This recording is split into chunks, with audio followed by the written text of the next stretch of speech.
Hey, good morning, Choice Residential. Hope your day's off to a great start. So grab a pen. I want you to jot a couple of things down. Today, we're going to talk about some tips to help your seller prepare for their home inspection after they go under contract. And what I suggest that you do is that you either create an actual list. You can make it look nice and pretty on Word or in Canva or something like that. Or you can create an email template that you're gonna send out every time you go under contract with a seller. But go ahead and create this list or this email template now, so that you have it ready next time you have a listing that goes under contract. So these are tips to help sellers prepare for the home inspection to help ensure that we have a successful experience there. Number one is to set proper expectations with the seller. Let them know how long the inspection typically takes. Err on the side of caution. Tell them that it often takes 3 to 4 hours. That way, if they're out of there in less time, then everybody's happy. Let them know where the inspector is going to be going, generally what the home inspection is like. Let them know that home inspectors are there to find stuff. They're not there to comment on the 99% of the house that is doing great. They're there to comment on the 1% that may need attention. Also, let them know that not everything on the report is something that has to be fixed.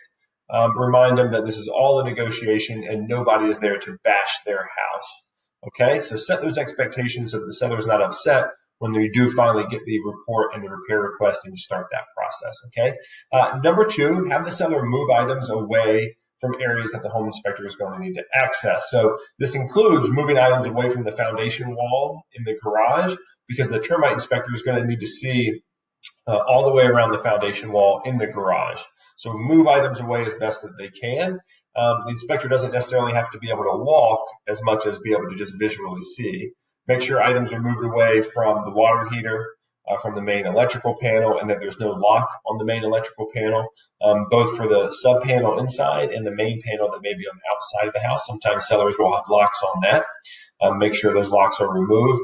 Crawl space, if they have a lock there, make sure that lock has been undone or removed. Make sure that the crawl space, the inspector can actually access it. They don't have so much stuff piled up in front of the door that they can't get to it. Make sure that the attic access is available so that the inspector can get around up in the attic as well. That will prevent a return fee that the buyer is going to ultimately ask the seller to pay because an inspector couldn't inspect something that they needed to.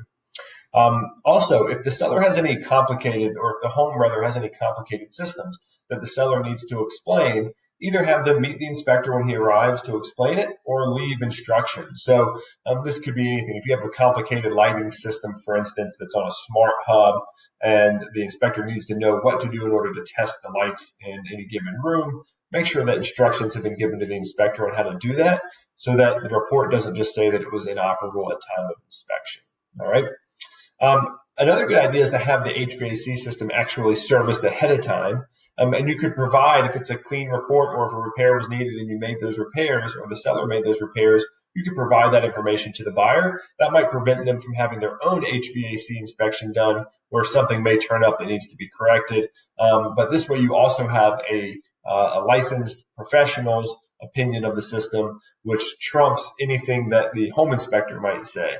So if you get that done ahead of time, that can head off any possible concerns that a buyer may have because a home inspector either wrote something up maybe that didn't really need it, or they just kind of made a general comment that got the buyer concerned. Another simple one is to replace all the burned out light bulbs in the house. That way an inspector doesn't write up that a light fixture may not be working when really it's just a light bulb that's burned out. Another one that people often forget is clean the windows. Now, hopefully they did that to prepare for showings, but make sure those windows are still clean. That way an inspector doesn't misrecognize a window as having a broken gas seal when really it's just a dirty window. So make sure those windows are nice and clean for the home inspection. Also, take care of any missing caulk. This is especially important around showers and tubs, anywhere that there's water, because inspectors, if they write up that the caulk or grout is in bad shape in a shower, that can lead to concerns of, okay, has water been getting behind there? So make sure all that caulk is freshly touched up.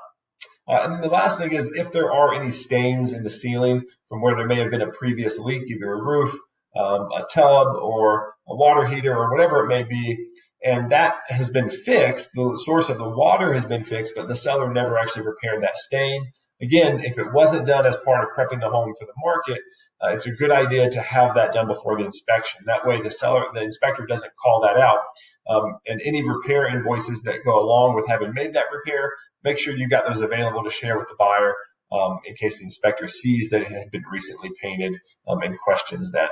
So basically, we're just trying to head off any issues that could come up preemptively.